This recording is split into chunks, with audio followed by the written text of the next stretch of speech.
podcast, unfortunately. For now. We'll see. But I am your host, Julian Visite, here in St. Louis in a friend's house. That's the friend of my brother-in-law, recording because we're about to do a game night. But I had to do this podcast first because I have to say what I have to say about the atrocity of a game that I attended. I attended that game, but we're here to talk about just react to the Missouri-Illinois game and kind of react to what we're seeing out of this team and this coaching staff right now. And now I'll introduce everyone else on the pod. We have Mike and we have Curtis. And guys, that was one of the most embarrassing losses I've ever seen. And that's saying a lot because I was there for you. And we've said this before, but I was there for the UMKC loss. And yes, that was embarrassing. But to play against, to have what by I think statistically is the worst losing margin in this rivalry series ever, and look that bad, it kind of changes how you view the season, and it really changes how you view the staff, in my opinion. What are your guys' starting thoughts? Yeah, it absolutely changes. I think you hit the nail on the head there. We can get into the specifics of everything, but this changes things. This was so bad that I don't know how you truly come back from this other than like if they pull off just like the craziest SEC run, the most unpredictable SEC run we've ever seen in our lives. This wasn't a bit. That game was so bad that I am excited for the Pirates season to start. That's Pittsburgh Pirates for our audience. The Pittsburgh Pirates. I'm more excited about the Pittsburgh Pirates than I am about Missouri basketball at this current moment. Michael, how did you feel? It was just a beatdown of utter proportions. That was not on my bingo card. We're going to get into probably all the key points that we rehashed yesterday, but it was bad. I mean, just I couldn't look away. I had to watch the whole thing just to see. I was like, maybe it gets to 50. I mean, jokes aside, if they didn't call the dogs off and you played the starters the whole time, there's a realm of possibility they win that game by 50, maybe 60 points. I texted you that we matched Illinois' first half total with like 3:55 left in the game. I was about to bring that up. Sorry, that was the one thing I needed to get in. Cook. Okay, here's where I'll start. I think at some point we're going to need to take this conversation to the coaching staff itself and the future and how we feel about that. I think specifically for this game, that was so painful in the sense that we watched what makes this team awful happen again and again and again. And remember in the preview I said Illinois has built a roster that I think Dennis wanted to build and failed at building because every guy that came in was big, could shoot, and knew how to play ball. And they were all Eastern European. I was going to say, I was like, you're forgetting one key detail. Yeah. Son of a bitch, that team was insane. Now let me tell you first off, what a sauceless team Illinois has. I'm going to sound really bitter, but when in the arena, we were there when they did the intro videos, and I have to say, Missouri's editing department, the intro video was swag. I mean, it's like big, strong, tough, in your face. Illinois was so sauceless. These Eastern Europeans don't know how to look cool on video, and nor did their editing department do them any favors. And you look at them, and you're like, this is a really good team led by a freshman point guard or freshman guard from 4-star freshman guard from Kansas. And then they come out and you could tell we were holding on by a thread. This wasn't like both teams were fighting, but it felt more like at any point Missouri's going to teeter off the ledge. It felt the same way in Kansas, where it was like we're keeping point with them, but that's because everything's kind of going right for us and everything's kind of going wrong for them. And the second things started going right, the team fell apart. And you could watch it happen. Like the second the three started falling, the guys' energy just dropped. They were so frustrated. They were so mad. They couldn't hit shots. Ant had to score the first 9 points like on his own. Cruz was a no-show. Phillips is actively bad for the team. Statistically, once again, I saw this from Rock M guys. When Sean Phillips was on the floor, we were minus 24. For Northweather, it was minus 2. So, I think the game was encapsulated by one moment where Ant passed it to Ant passed it to T.O., who drove and kicked it to Mac, who drove and kicked it to Ant, who drove and had nowhere to kick it, and then the possession kind of died. And it's just guys driving for nothing. There's no value created. There's no mismatch created that is taken advantage of. Guys screen and then have nothing to do against the guy in front of them. Guys drive and have nowhere to go. Guys, there's no value being created from the actions. If it's a set play, there is sometimes an open action in which the guy just doesn't want to shoot or misses the shot. But half the time, there was no value created. If you watched it, Illinois, because all of them could shoot, what would happen is whoever had the ball would drive. Someone would have to shift over. It would immediately cause the defense to scramble as they just move the ball to eventually who was open, who shot it, or had an open driving lane. So while Illinois, every offensive possession was putting pressure on our defense, it never truly felt like, at any point in time, Mizzou put pressure on the Illinois defense. And that really, I think, comes down to just how the roster is created. Because, yes, it sucks that Stone is injured. Yes, it sucks that Trent Pierce is injured and Javon Porter is injured. But the team is ass. And it was poorly constructed.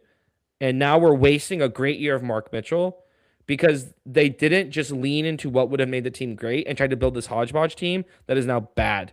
I've talked a lot. Curtis, your thoughts on build off what I said or your views of the game. That rant was phenomenal, and that's gonna go crazy with 48 views on Mizzou basketball TikTok. I promise you. So I wanted to make sure that I just let you cook there. No, you're totally right, and I absolutely hate to tell you how right you were previously when you said this was the type of roster that Dennis wanted to build is what Illinois has. That ticked me off. I pushed back on it a little bit at the time. Dude, you nailed it. Everyone on the floor for them can shoot. They've got length. They're smart. They move well.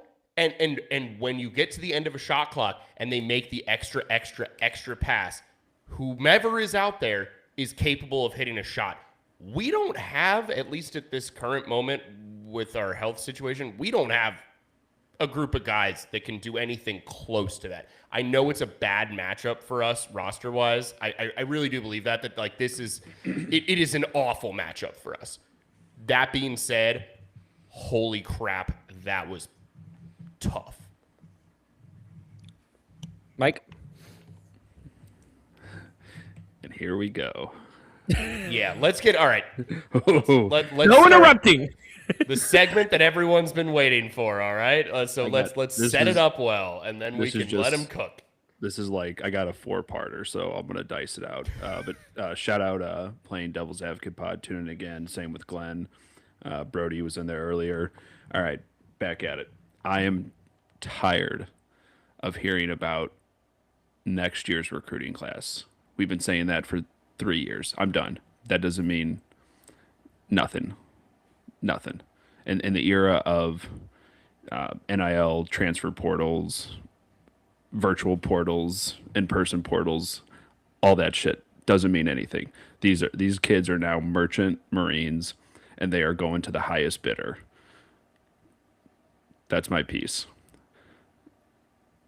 Sick of it.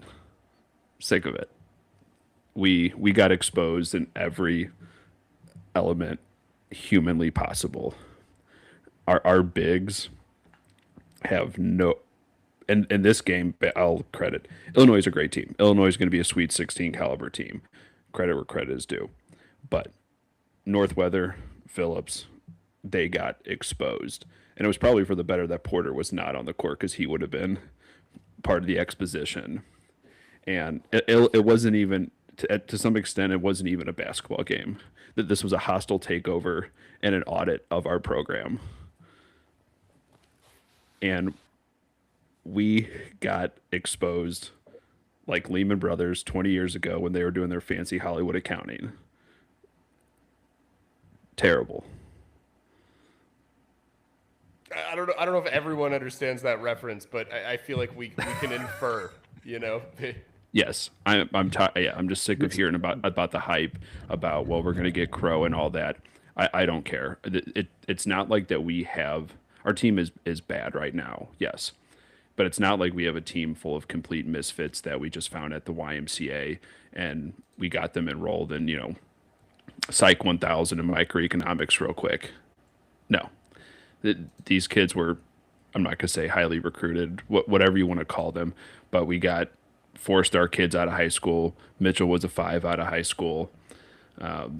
Northweather 3, Porter 3, Stone 3, whatever you want to look at. So it's not like these kids are terrible. At some point, it boils down to just a coaching. And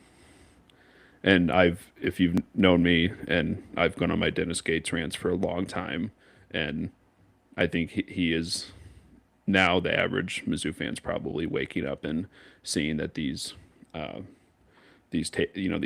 takeovers during games is a common thread when we are playing good opponents. So I'll pass the talking stick over to Julian.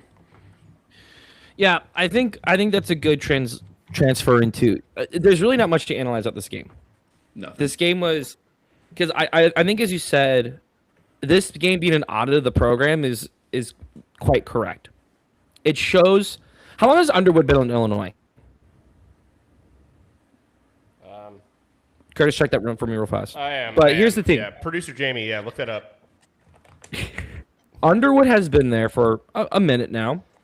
Every year his team looks pretty different. 2017. So he has been there for 8 years.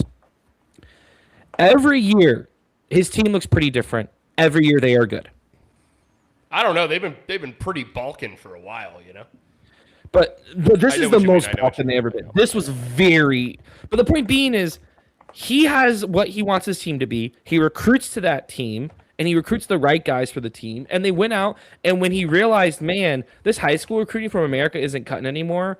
Like, it's making my coaching job much, much harder. I'm going to go recruit Eastern European players who have fundamentals are ready to go and I can coach them up. And God, look how it worked out.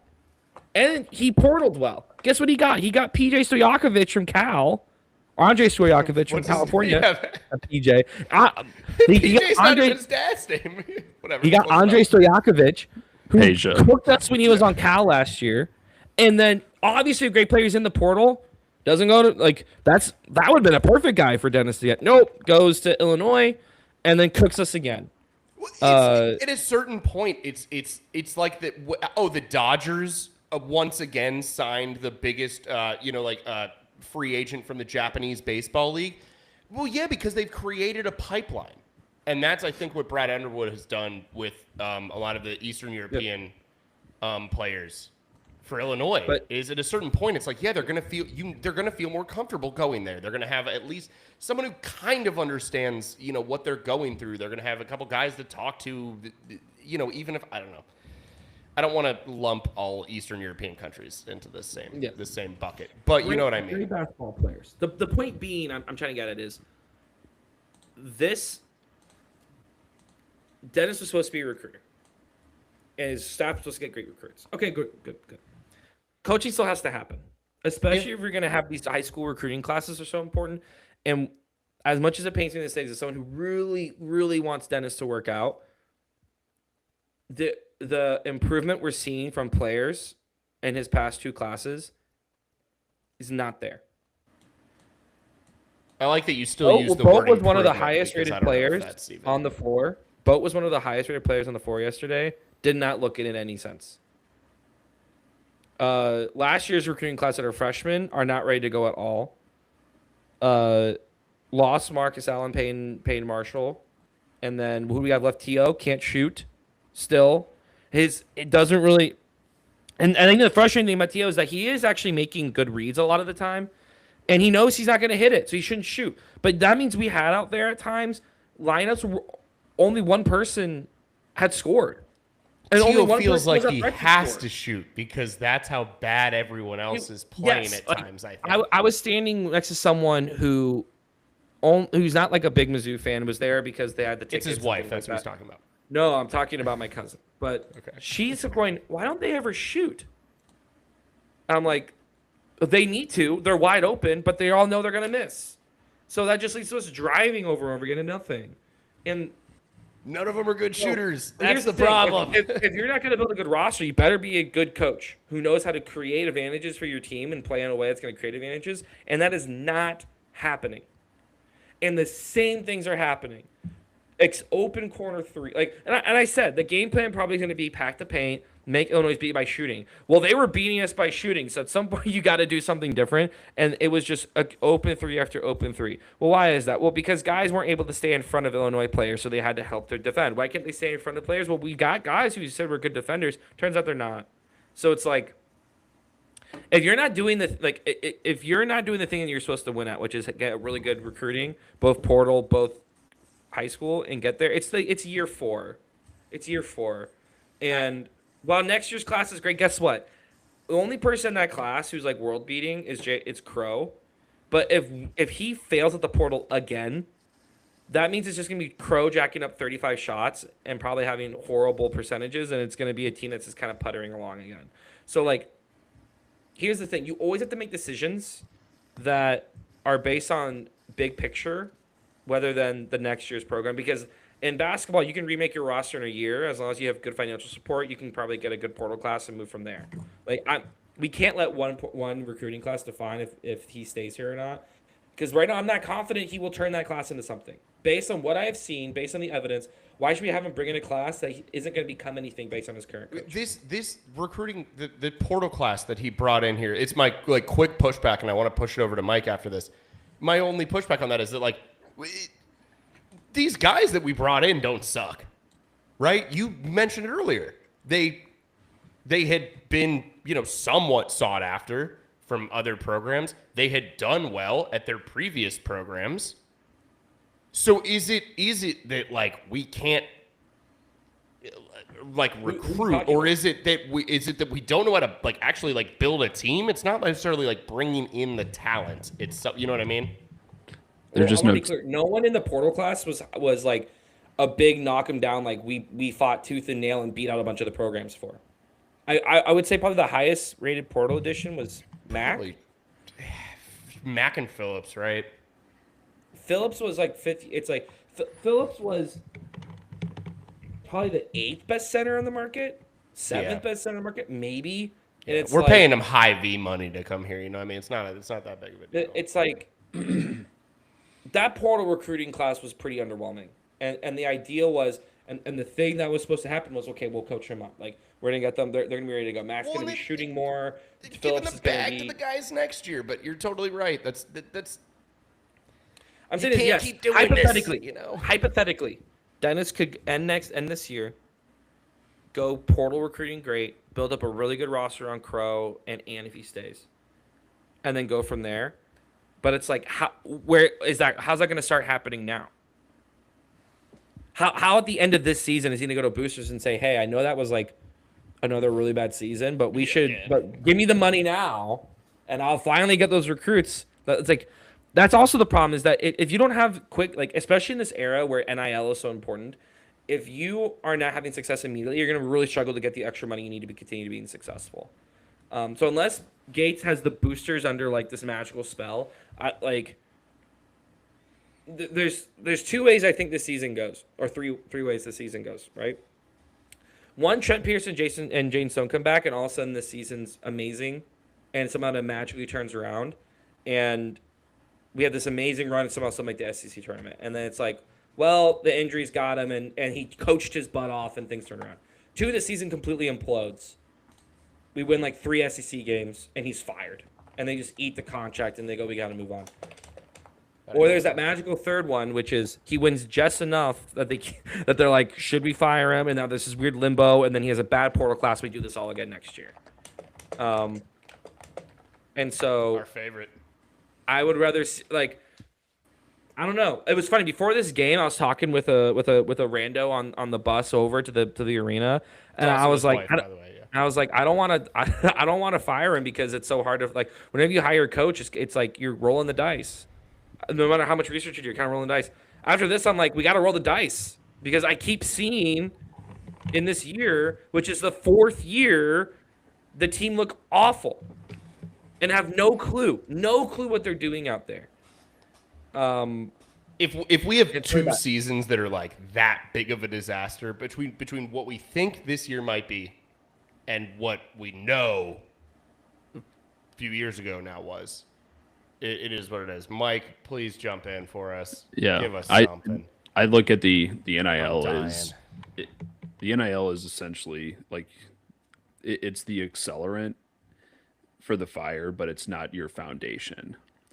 You you cannot solely rely on the fact that, oh well, someone is going to dig out $1 million from, you know, the the coffers, and instantly make things better. Like, this is not how it happens. And I think the average person who's not consuming a lot of college basketball or sports, just the average fan, it just doesn't realize that these kids, you're not leaving, you're leaving a program for a reason. And I don't view it that it's always a positive. Like, maybe it's the guy that's stuck in a mid-major program and he's really accelerating, and you're willing to take a chance on him.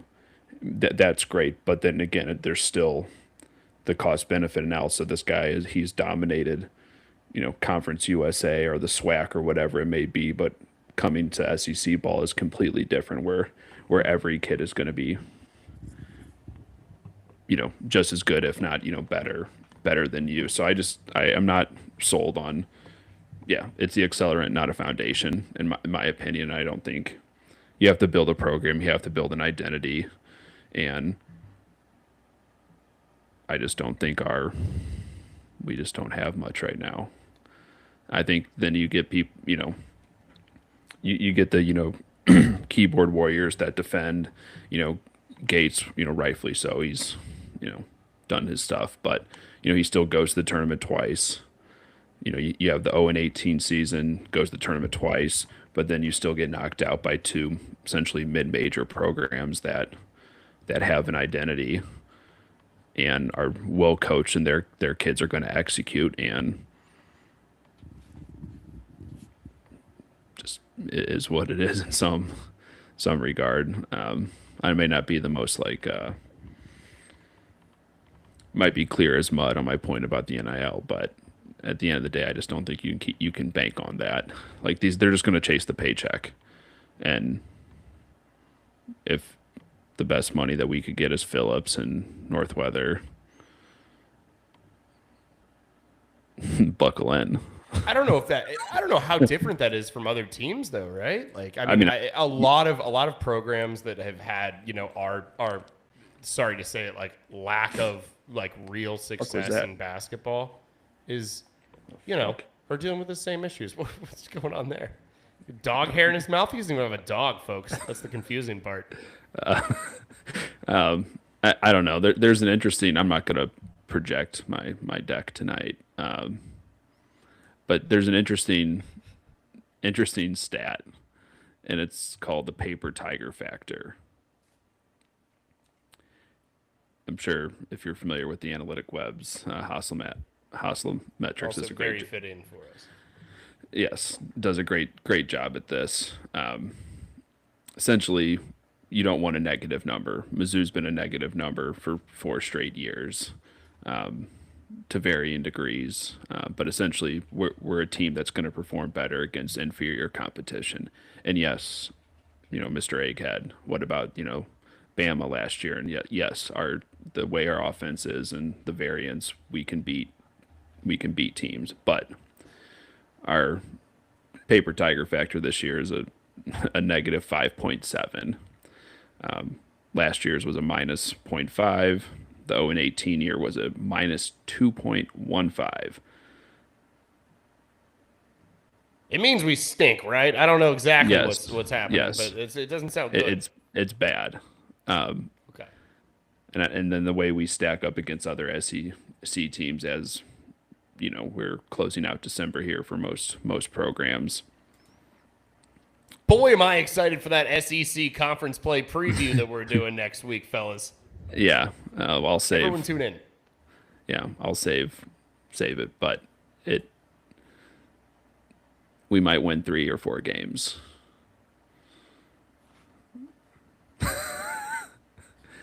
I just, in this day and age, how do we not have shooters? Like You can't. the It's thing like you have to do in basketball is shoot the basketball. it's that old saying. And It's we like, have so many guys who don't want to do that. Who are, and it's not like they're like big guys. They're guys who need to shoot the basketball. Or Yeah. like It's have a move. The amount like Boat is strong. I'm gonna hit my just like frustrated like as I was sitting in that. Boat is a strong guy. Go through the man. Go up and through and get a foul. Sean Phillips, you're supposed to jump over everyone. Be stronger. Like T.O. Once again, T.O. I thought made a couple good passes that were just bad. But like were the right spot, but like the bad way to do it. But like you gotta shoot it, my guy. You can't drive into a guy giving you 3 feet of space. Like, and so I was like Barrett. Barrett probably did that 6 times. He just drives and I gotta put my head down, and then Mac, and then finally when we're down 40, like Mac, go score some, and it was just him throwing his body into the paint, and the refs weren't bailing them out. The refs are like, you're gonna get your shit stuffed, my guy. Like, sorry about that, but go try again, and it was awful, and so I think that in the end. I think this is the beginning of the end. I think this is the end of Gates. yeah. You can't. Okay, lose that's what I was going to badly transition Kansas. this into. Okay, You can't lose that badly to Kansas. You can't lose that badly to Illinois. sure you can. You can't lose to Notre Dame, and then have that happen on your 4th year after already having 1 year you didn't win an SEC conference game, and expect to come back. And that loss was so bad. It turned me from someone who was like, you got to give him next year to I think you got to get him out of here, because it was that bad, and it's that clear how unprepared that team was.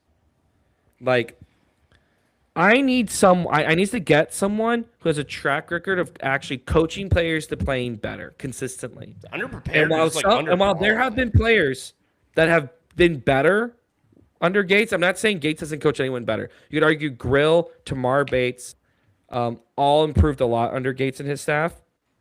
The issue is, how did it then get this bad? Consistency is also an important thing. Underwood's teams are consistently good. Like, and there are other coaches who they're a better program than us. Okay, like we can acknowledge that though. Yes, but it was also very clear they were better coached. They were better coached. Very clear what they were supposed to do, what they had to do. Right, though. And it's like, but also we've had bad teams come in here, and their teams look better prepared, and we just out-talented them. And so I don't think we're at an era where Gates is going to get so many talented players, he's going to out-talent people, and I'm not sure he can coach up a team well enough to get to the point of winning. Maybe next year. I'm going to look pretty freaking foolish if in the SEC play, Stone and Pierce come back, and all of a sudden this team's different, but I don't think that's going to be the case. I think he's built a bad team, and you can't just keep having years where you built a really bad team like this. He hasn't earned the cachet to do that. Drew in the chat saying, you're talking about coaching. Were we even getting coached in that game? I think is a pretty fair question. Got to be honest with you. It's a mix of both. We all know who Gates is. That he's going to get, ran around in a circle and run out of the gym on a coaching level.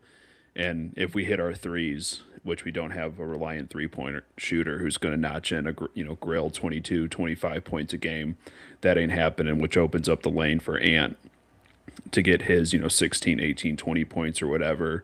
And then that opens it up for someone down low to get their points. Like, we just don't have that. And that's why I just said, buckle in, because I think it has the potential. I think it just we're obviously all Mizzou fans. If you're tuning into this, you're obviously a Mizzou fan by trade. But every every year, even almost down to every possession, just feels it just feels like my neighbor's like crypto project. A lot of hype. Everyone's talking about it. We're all excited.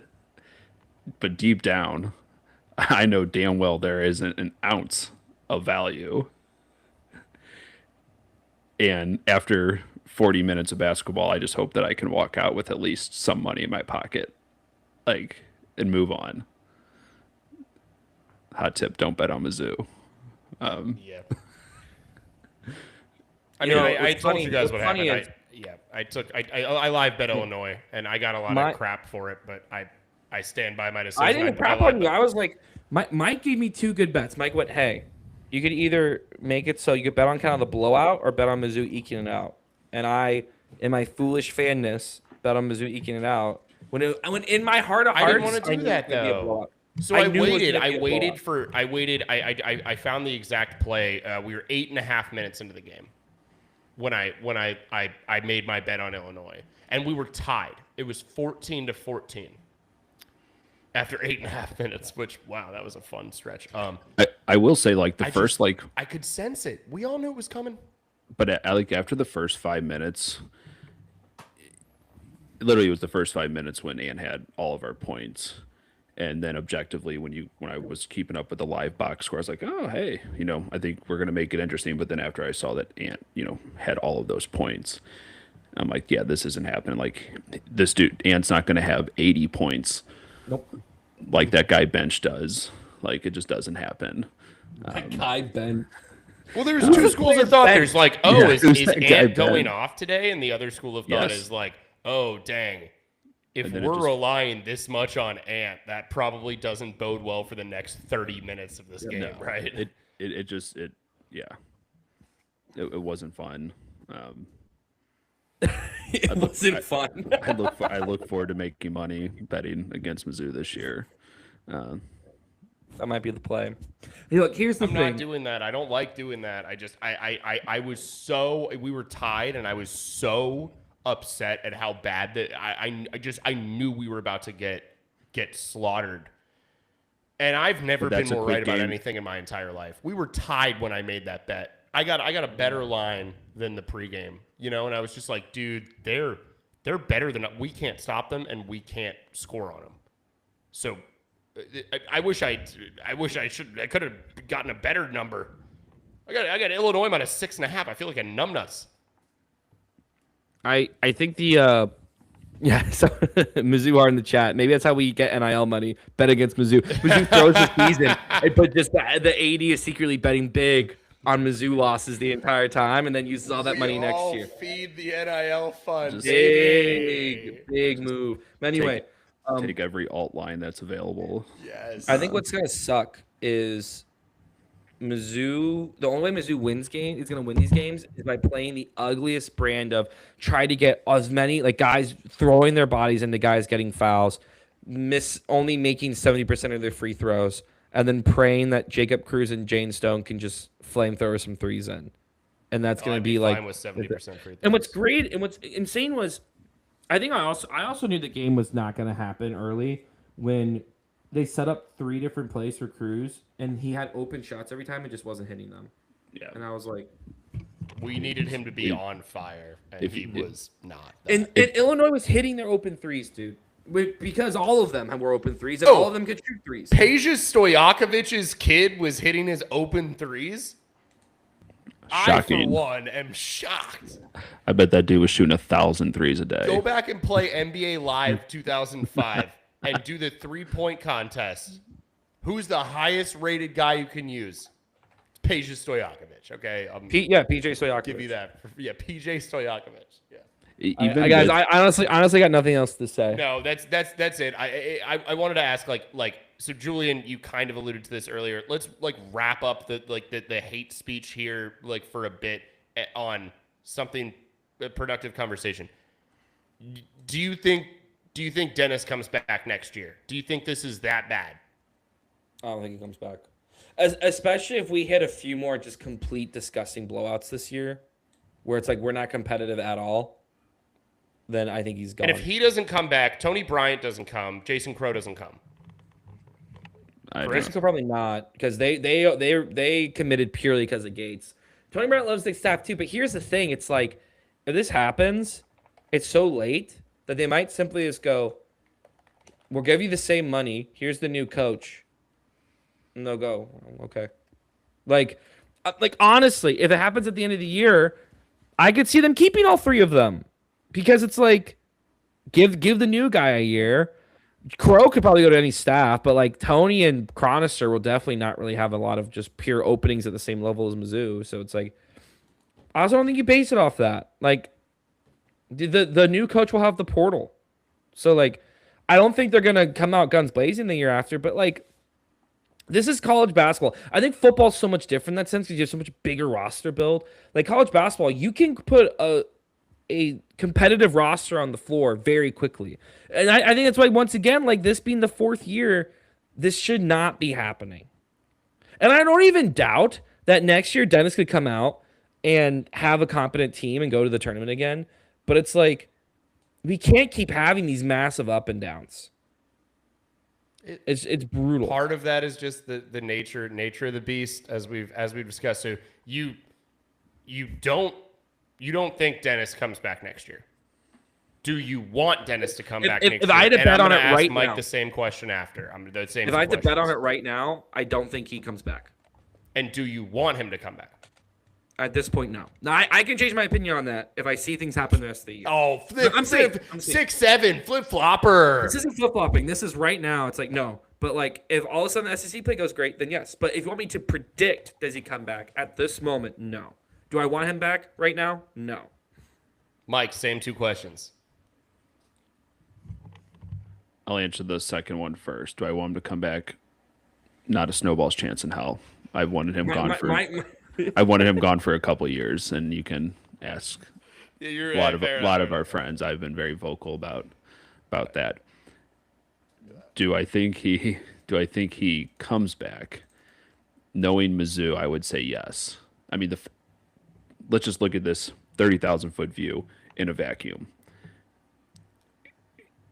He goes through what he does, and we give him a contract extension to 27, 28. So knockout against Princeton, 0-18 season, lose against Drake. Somewhere in between there, I don't remember the exact dates, he gets that contract extension. This was obviously before NIL. And then with a buyout of 20 to 25 million under the guise that it's going to be hard to poach him away, I'll fucking give him away. Like, no program is going to someone who's going to scoop him up. It's going to be out of the SWAC, the MEAC. It's going to be similar vein of a Cleveland State where he can get dominant kids and, dominate low, I'm not like mid-major, decent basketball that I frequently bet on and will still watch. But I just don't think, no. So you don't want him, and no, I would say and knowing what's your official Mizzou prediction about next year. Knowing Mizzou, they'll bring him back because under this guise that, well, it's next year, baby, next year. I think there's two things to consider about that are opposite forces. One, Laird Veach didn't hire him, and then and an AD is always much more willing to fire a coach who they did not hire. I like that. That's good. Other opposite factor. It feels like Mizzou's going really all in on football, and it might be a thing where it's like, do we want to put any money to this buyout? Like, give him another year. Every year the buyout's reduced, so it's like give him another year.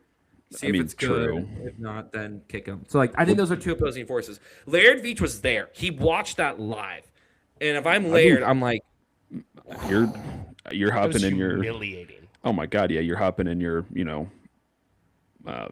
Like he's setting out feelers. Like I wouldn't be surprised right now if there's already some backroom. Like you're not an 80 worth your salt if you're not backrooming a little bit right now. Like no, like, I would bet all the donuts in the world that donut, every fucking donut, every donut that someone within the Mizzou power structure and Laird had a conversation today I would bet anything, whether it's text, whether it's a phone call, whether it's an email, a conversation was had about what is the future of this program. And yes, I'll concede that once you're SEC, football's still king, and Mizzou is obviously going all in on that, but it's still it's I think it's still a balance. Maybe this is just the partial that I'm more of a way more of a college basketball. And Mizzou does love basketball. Of all SEC schools, Mizzou really loves its basketball, Yeah. even though we haven't been that good for a while now. We want to. We want to love it. It's hard. Yeah, I just think at some point, like, you just have to look. I don't know. I just the looking at like the contract extension and the buyout.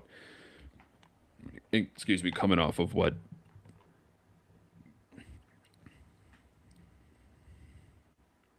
Yeah, playing devil's advocate. We got 2 18-year-olds that are keeping his job. Okay, No, that's it's a good point though. No, that's an excellent point, and a partial, like adjacent, where I was going. Do we think next year's recruiting class affected this year's transfer portal or this year's roster construction a lot? I have no idea how try much to like time middle with it. that. No, I don't think. The big point that is made is that you can't just take funds that go to one and just switch to another. It's often like, I have this recruit, I find this person who's willing to fund this. I'm sure that there's chatter amongst the basketball community of people who, Mizzou's probably on the map, but it's not a destination yet. So it's like, oh, all right, we get Crow, and then you get a full season of him, and then it's like, oh, okay, things are looking good, and then all the portal kids are like, shit, I'm gonna hitch my horse to this wagon, and we're all gonna move together, and I would just have a hard time finding it. Even then, like, this is my other rant 1A is, even with, does Stone make that much of a difference in last night's game? Does Porter make that much of a difference in last night's game? No, like, I know we acknowledged that earlier. That wouldn't have changed it much of anything. Even 100% healthy Stone is getting run off the court by these guys. You can have the optimal Mizzou lineup on our current roster construction, and it doesn't mean if anything. We're 100% healthy and they're missing a guy or two, I still think they beat us based on what I saw last night. Yes, and I think that moving forward. I don't know. I can go on for 15 hours about this. Long story short, I'm not a Gates fan.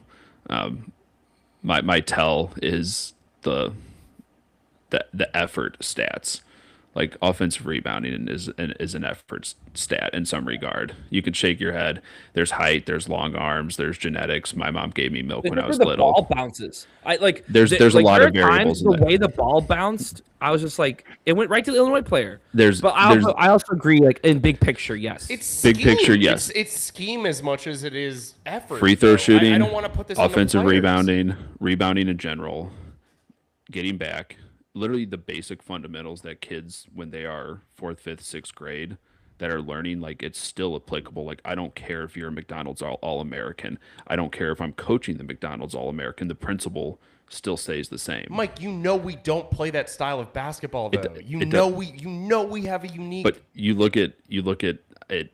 Yes, we have a unique, but this isn't the NBA though. You can have an NBA scheme if you're running, Kentucky circuit, 2008 to 2013 or whatever, but we don't have that. So at some point there has to be something different of, like, I don't know. I just think that it's telling that the 2 tournament losses on national TV is telling of 2 mid-major programs beating us, and then a contract extension, and then an 0-18 thrown in the mix. To me, it's just like, one of those was in Wichita too, wasn't it? Is anyone in the powers that be at Mizzou, like, to devil's advocate point, there's just not a clear commitment. It's just kind of like, fuck it, send them out there, we'll be fine, we'll get hot, someone's gonna hit some threes, and that's just not our construction. That's not our. That's. I mean, by that logic, yeah, I'm not shooting anything in the paint then. I want Phillips shooting 6 threes a game. Like, we're only shooting threes because eventually the ball's got to go in, right? That's what I tell my team. We Keep shooting, recruited the ball's guys going that in. don't fit what we seemingly want to do. So to me, Right. that's just like, why are you targeting those kids? Like, I knew the height issue has been an issue for Mizzou in years past. So then you go out and get these kids, but are these guys, and it's just not. Yeah. Yeah, exactly. Devil's advocate just said what I was just yelling about. Of like, at a certain point, it's like, dude, like, again, if we want to play the system, then why are we recruiting Phillips when he clearly doesn't fit? I thought that maybe we had something in the works, but no, we came out and tried to play the exact same way, and it doesn't work. You can show a fifth grader Gates's historical stats on offense and defense and the rough composition of his team, and that rebounding isn't his thing. And then you're going to bank on guys hitting three. So if I'm someone in the player development department at Mizzou, I'm looking Gates in the eye saying we are going after no one but guys who can shoot the ball. I don't care if they're 5'3". I don't care if they're 8'3". We are going for guys that can shoot the ball. I don't care where they came from, and that's it. And we seemingly just didn't do that. Like, especially for who your star was and Mark Mitchell. If all you got were guys who could shoot threes really well and then coaching them to be average on everything else, then you're like Mark Mitchell. At least it could be a team that could try to win just by offensively blowing the other team off the court. But like right now, this team cannot play defense and it cannot play offense. So like, what are we good at? What is the thing we're good at? Because this isn't also like a team that's just like so locked down on D that we're winning via just frustrating. And again, what this are is we like, good at? Like, I was watching the game. I'm like, what are we good at? It's hard. It's generally like, it's a probably a long-winded answer, but like, I don't know. Like, you can look at it whether. I think the biggest problem is like, I know because I'm a college basketball fanatic. When you play the average person, when you play these cupcake schedules, and you're like, oh, look at that fucking offense. Phillips was dominant. Porter, oh my God, thank God Porter came from Loyola Marymount. And we're playing Alabama State. We're playing guys that were 8th off the bench in high school, and Porter was the star. Like, SEMO too, by the way. Well, that's my first first red flag. But like, again, I guess it's more frustrating that we're finding this out 2 days before Christmas, and not I know, but like, seriously, it's like not even funny. Like, I'd rather find this out 2 days before Thanksgiving, being like, oh shit, we got the doors blown off us against whoever. I don't care, insert whatever Power 5 program. And then you have a month to evaluate it, but you're literally hopping on the charter bus, going back to Columbia, dead silent. Maybe throw out a Christmas movie to like kind of somber, get the mood up just a little bit. You hear nothing but potholes and fucking construction on Highway 70 the whole way. Someone had to put on Jingle All the Way just to keep someone from jumping out a window or something. Yeah. And I mean, I hope to God they didn't fucking fly back. I'd take them on a bus, and I'd take them on a roundabout way. I'd take them up to Kirksville, take them back down to fucking Brand. Be like, hey guys, sorry, construction. Those fucks would be on the bus for 8 hours. Dude, what happened when me and Johnny were driving back to DC from Como one time, where we took the wrong road and we actually never crossed the Mississippi River, and it took us 30 minutes to realize it. Do that, take them on that route. For 8 hours. I don't know who Mizzou Hard is. They're gonna end up in Springfield. I think it's true. Yeah, what Christmas movie I'm putting on? I said Jingle All the Way. Yeah, but I put it in like, I don't know, some Eastern European dialect, so all they have to hear is that for fucking 8 hours. Yeah. Like, because here's my fear is this team's going to devolve into what the team 2 years ago happened, which was anytime something bad happens, they just give up because they're like, we're broken. Like, this is the type of game that breaks teams. 40 points is wild. I thought I was risky taking alt lines from -11 all the way up to -15.5, and I was the first 8 minutes I was like, this isn't looking good. And then by halftime, I'm like, okay. And then by the 10-minute mark in the second half, I'm like, I should have bet fucking more. Like, yeah. Like, I wish they had a -20 available somewhere, yeah, the Could have gotten Alexa a new pair of shoes. devil's advocate, it's been a constant circle of events that I feel like every time by this time of year, it's like conference play, or this team just doesn't happen. But then again, like we sit, the average Mizzou fan, we just sit there like trained seals, just clapping, waiting for the ball to go on our nose, being like, "We got next year, we got next year." Like it's literally my neighbor's crypto project. There's tons of fucking value. There's literally limitless value in our team for next year. What we could be favored to win. It's limitless, but we hear that every single year, and nothing ever seemingly changes. Like at this point, guys, I think we're just gonna keep talking circles around the same thing. So we'll see if Dennis and his squad have the magic sauce.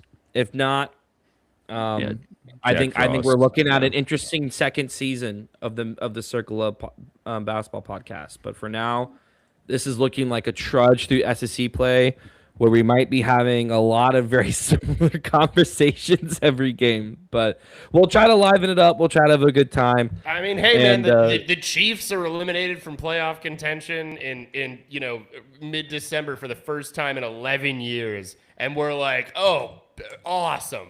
What a perfect time for the Mizzou basketball team to get people's attention. And then we had to play the games. And it's not gone well. Yep. So all right. I think Gates is back next year for the record. Do I want him? Do you want him back? Whatever. I do. I'm giving him another year. I don't know what else can really happen next year that you know what I mean? Like depending on who's available. Who do you think we could get? Whatever. Curtis, this feels like you're just trying to once again be the opposite. I think the one thing who can we get? Someone who can coach a team. That's who we can get. Someone that might get us to a tournament twice in 4 years. Like we did already? You can throw that stat out. What do you think we are? Like, what's the ceiling on our new hire? You know what I mean? Who is paying Curdy? Who on the Dennis Gates staff is paying Curdy to carry the water? Family Guy bit. It's like you could get a free boat or you could take the mystery box. Well, the mystery box could be anything. It could even be a boat. Take the mystery box. It's like, no. Just because you don't know there's other coaches that exist doesn't mean you can't find a better coach. Like it's not that I don't know they exist. It's do I trust Missouri to hire someone that's actually capable of taking us to more than two tournaments in 4 years?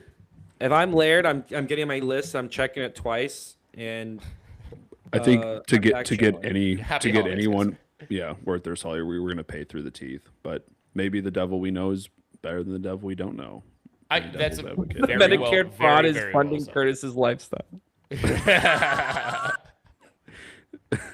All right. Yeah, well, guys.